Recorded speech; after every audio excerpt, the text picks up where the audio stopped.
What's going on, everybody? Zach Conway here, back again with another review. I just got home from seeing Gladiator 2, and I want to talk about it because I'm going to be honest, I was not, this did not click for me. And I want to talk about why. So before I talk about the movie, I just want to vamp a little bit about a bit of like just backstory, I guess.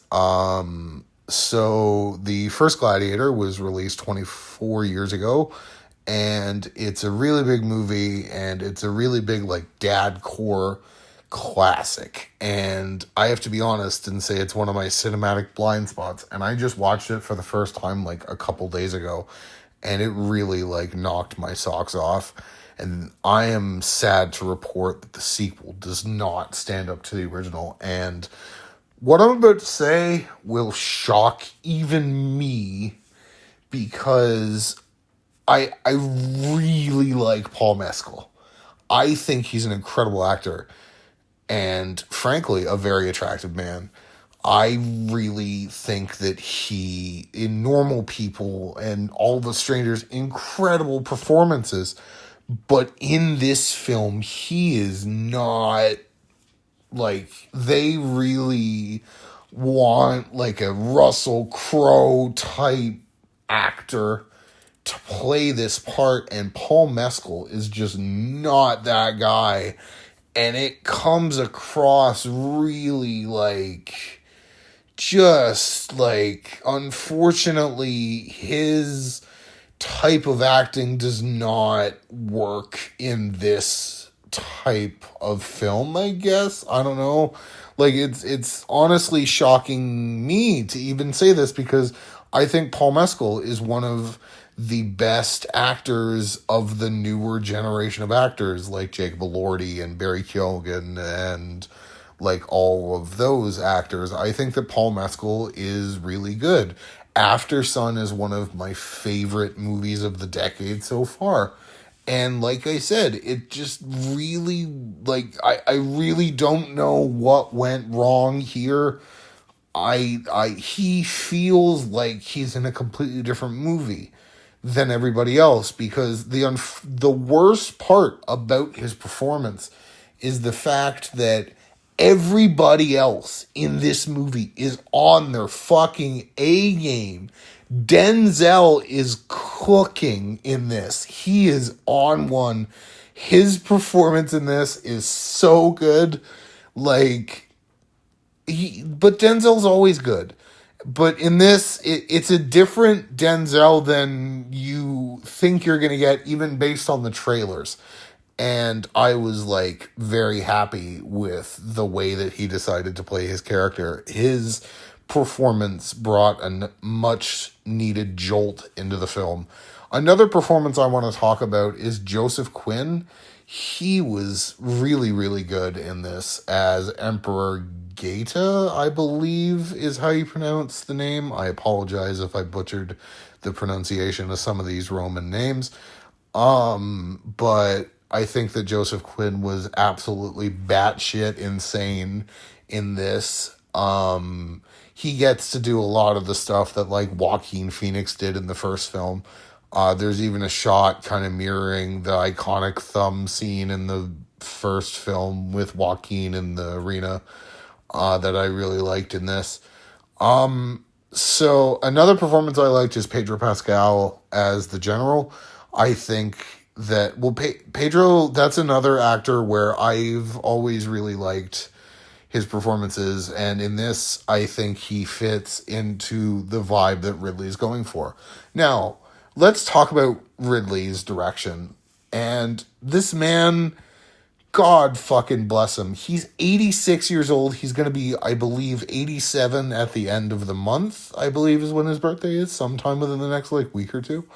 But his direction, like, you would think that the person that directed this film was like maybe in their mid to late 30s, not in any way you would think that an 86-year-old man directed this, because the amount of action and just set piece filmmaking that's on display here, and it is truly a masterwork between the cinematography and the production design by Arthur Max, who has worked with Ridley for the last like 20 years or so, and I believe even did the production design on the first Gladiator as well.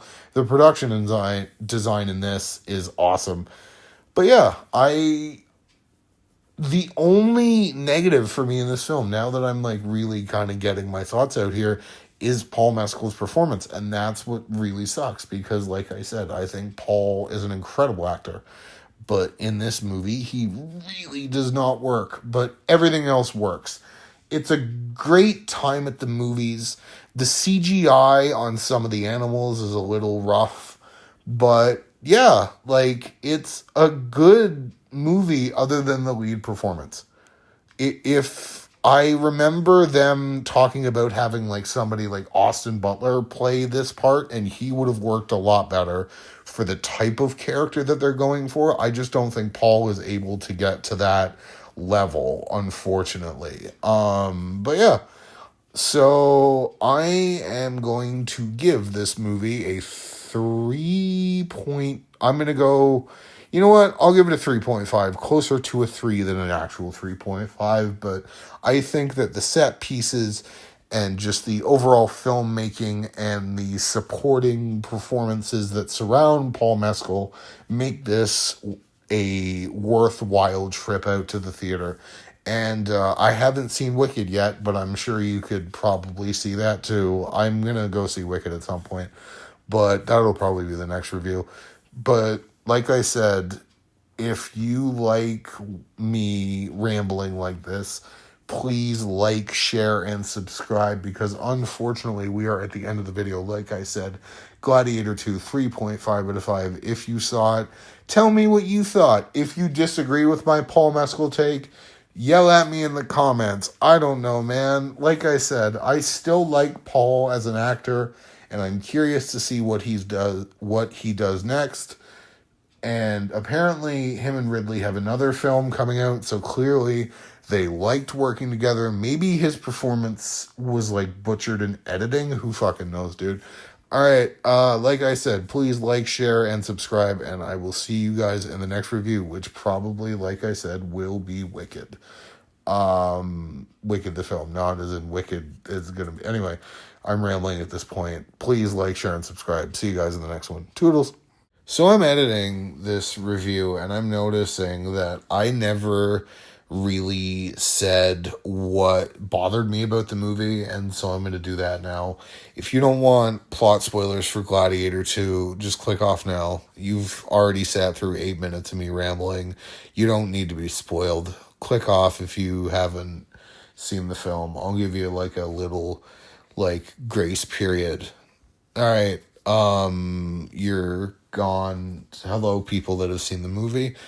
So the reason why this didn't really work for me, even though a lot of the performances were great, is I really didn't like how much this film ties itself to the first film, to the point that it repeats a lot of the same plot beats from the first film, almost to a T. They change a lot of the dialogue, but the actions are the same.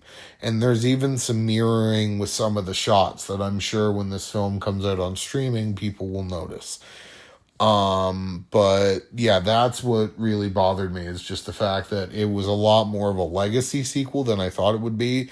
Another thing that really bothered me is the way they treat the reveal that he is Lucius from the original, because in the trailer they revealed that, but in the movie they don't reveal that until like close to the third act of the film.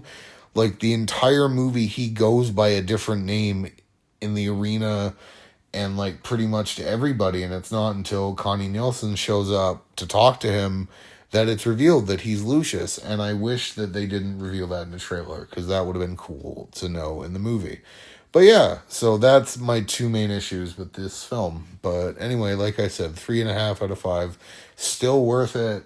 because of the set pieces that you will get to see, even though there's some really bad plotting going on. I'm sure this movie's going to make a shitload of money. It's already done really well overseas, and I'm sure with Wicked, it'll be the same box office boost that Oppenheimer had when Barbie came out. But yeah, like I said, I really recommend this film. Please like, share, and subscribe. For real this time. Toodles.